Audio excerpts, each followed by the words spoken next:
And then I said, okay, well, let me try it without Definitely it. had that experience. Yeah. That's like the Amaro experience for large. Right. Where you just go dry.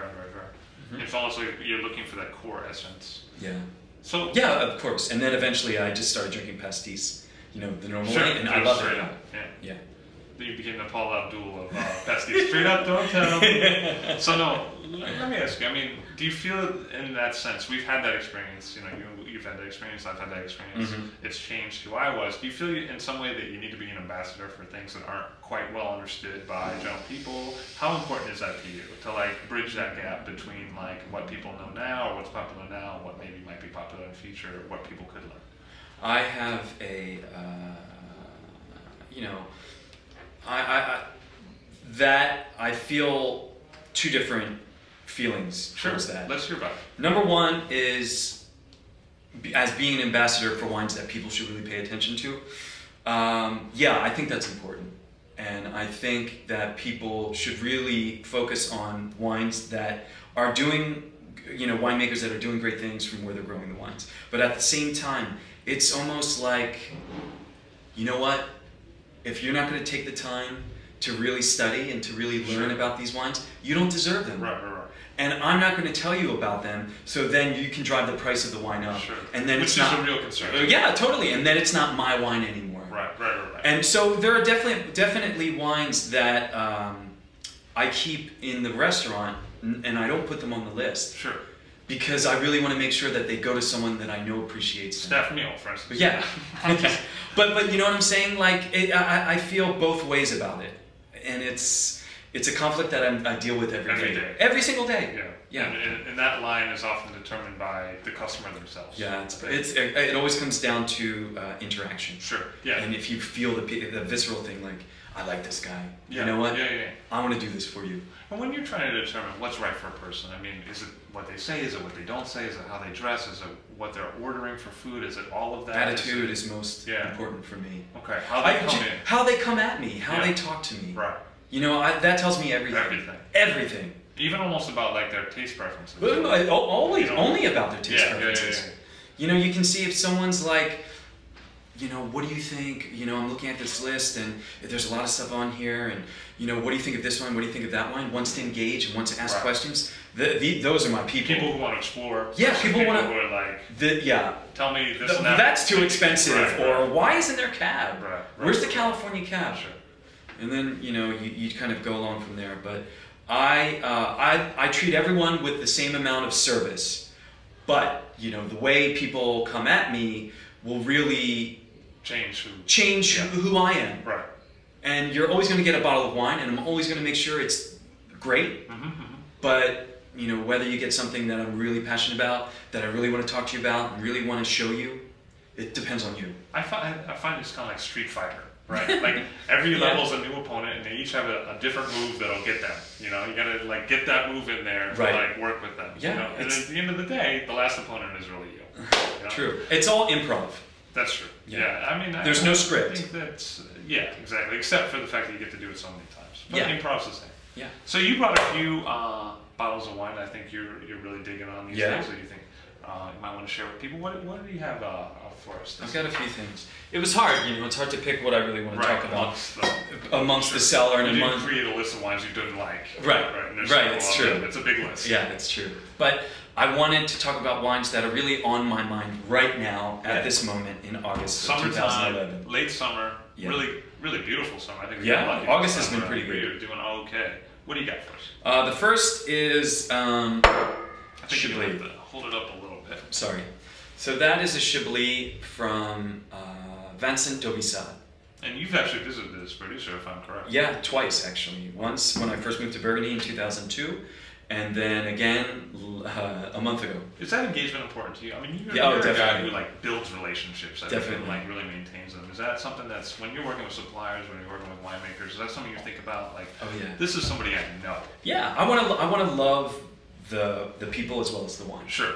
And if that happens, I'm over the moon for it. Right. And I'll be a loyal customer to the end. I remember a guy said to me, look, you know, I don't have to be friends with everyone I work with, but what fun is it working with people that I don't like? Yeah. You know, he wanted to know the people because it was like, look, there's a lot of ways you can make money in this world. Why not make it in a way that's friendly and fun? Right. Build a brigade of people who love you.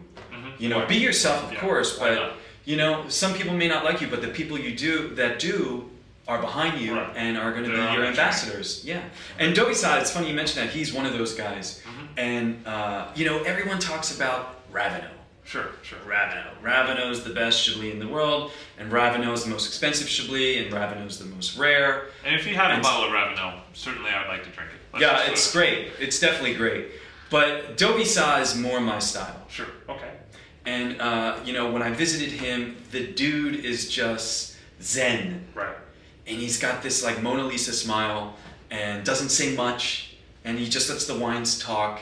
Do you find that that's a Burgundian idiom? No, it depends. I think it's a personal thing. Yeah, okay. Yeah, it depends who it is, because there's some guys who don't shut up. Loquacious. Yeah, oh yeah.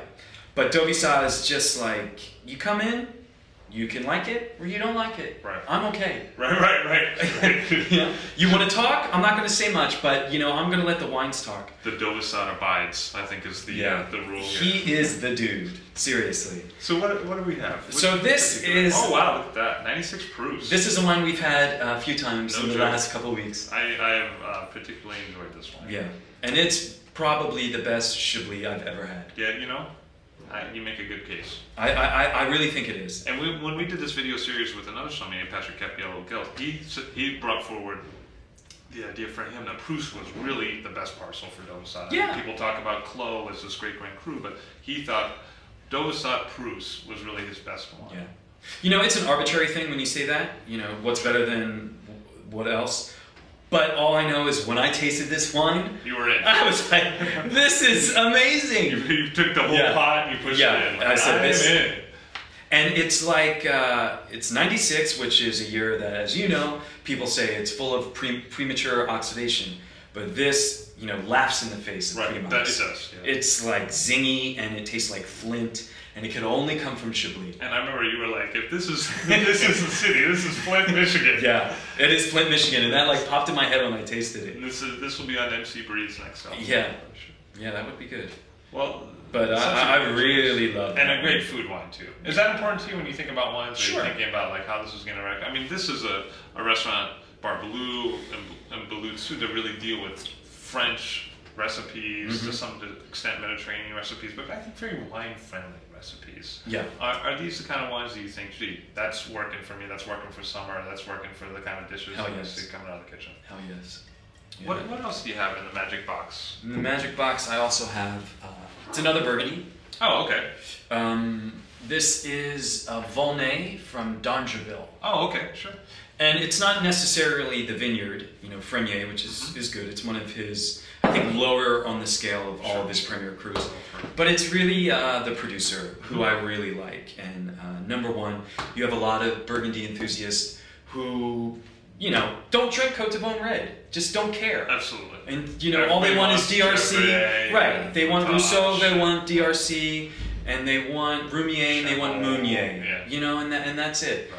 But these wines, D'Angeville, I think they're making some of the best wines in Burgundy. And let's be honest, this is a person that was really a catalyst for domaine bottling. Right. I mean, this person OG. really changed so much about what we think about Burgundy. I mean, what if we were here and everything was, you know, from 6 different negotiants? You know, and this was like the Big Bang theory of bottling it yourself. Yeah. You know. Yeah, a true original, D'Angeville. And I find myself, and I'm sure you can attest to this, you open up these great bottles of Burgundy, and a lot of times you're let down because you know what goes on in your head is like, oh my god, that costs $1,000. Right. And I just opened it up, and you know what? It's good. That grand it's not worth $1,000. Right. But I've never had a D'Angeville ever where I didn't think it wasn't worth it. Let you down. It's never let me down. Actually, they're always been priced fairly, I think. Yeah, they are. Any other thing, and perhaps because of the Volnay influence, but also, you know, Diamante is down there too, and those wines a little bit more.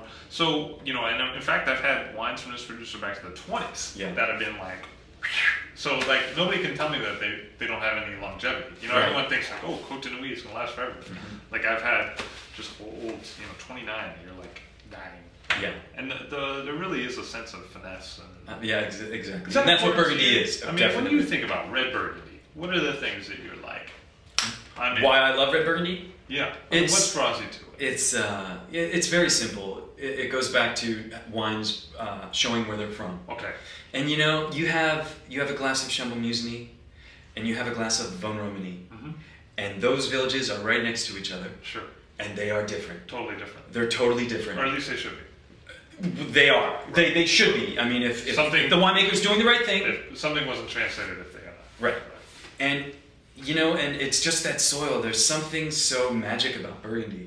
And when you taste Vosne, you know it's Vosne. It's plush and it's spicy and it's silky. And you taste Chambolle and it's, you know, red fruited and floral and has that real like limestoney crunch to it. It's incredible. Sure. That's incredible. You can find it. Oh yeah, it's there. And it resonates through different growers and through different styles and through different years. Yeah, and that's why I love it. There's like an quality to each area. And I don't think there's any other place in the world where, I mean, they're right next to each other. It's rose next to rose. Sure. And they're different. Yeah. And you don't see it as immediate as you do in Burgundy. And you think some of the reasoning behind that might be vineyard husbandry over the years, just, you know, the monks taking care of the vines. Just knowing what they had. For a long time. And just paying attention. And, you know, being a monk, what do? You drink. Right. You drink it. And you read and you write. And that's what they were doing. They were drinking Burgundy and they were reading, you know, the last journals of what the winemakers before them did. Absolutely. And then they were writing.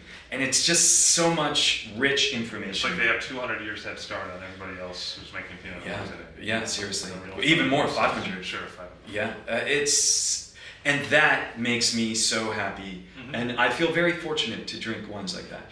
I agree. And it's a connect, you know, it's a connection, you know, it's a eternal flame, so to speak. Sure, absolutely. That we are part of, and I don't take. Yeah, if you're lucky, and I don't take it as a joke. I take it very seriously. And it makes me very happy. So you have one more. And one more. I think we're going to move out of the Burgundy thing for a second. Yeah. See some of the other... Well, look at that. That's a big bottle. I know you're famous for opening up magnums and Jeroboams and large format wines on a regular basis here at Boulud. How did you get started with that, and what's... The way that spins, huh? Wow, look at that. Good storage. How did I start with big bottles? Yeah, I mean, what brought you to that? I mean, it's something that you're really known for now. A lot of people follow you on Twitter, where you talk about the different big bottles you might be opening up on a given night. I've seen numerous other people do what might be considered imitation or might be considered homage at other restaurants.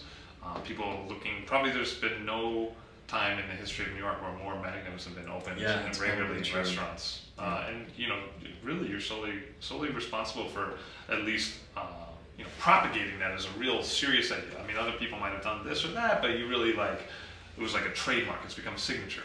Yeah. You know, you in big bottles. Where did that come from? I mean, well, it started when I started working here at Boulud, and Daniel Jonas, he had been in Paris, and he had dinner at Atelier de Robuchon. Oh, okay. And they were serving like Larrivée au Briand out of a magnum out of the glass. And he came back and said, you know, I went there and it was great. It was a great idea. And there was, you know, the glass of wine was €80, but it was cool. But you were in. You were like, I got my money's worth. Right. And he was down with it. He's like, it really was a good vibe. And they had tried to do it before because the sommelier here before me did it, and he didn't really do anything good with it. Got it. He took the approach like, okay, so it costs this, so we do the markup, and it's that, and it's going to cost that. And you know what? People didn't respond. They didn't respond. And it was also, you could tell that they were just looking for mags that were priced well enough that they could make money. Make some money. So margin was the thing. Yeah, margin was the more important thing. And I knew, well, actually I didn't know at the time, but something happened and there was an auction,